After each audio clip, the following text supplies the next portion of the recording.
Sabe o que é ISSN?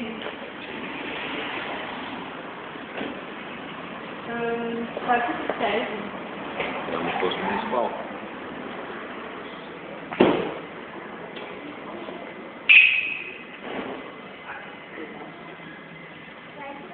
Qual é a porcentagem desse imposto? 4%.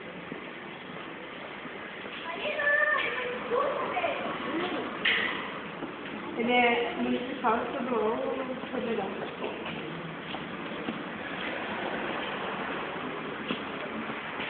Onde é aplicado? É uma boa pergunta. Boa pergunta. Qual é o fato gerador do ISSN?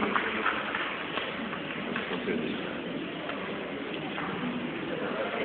Renato, obrigada.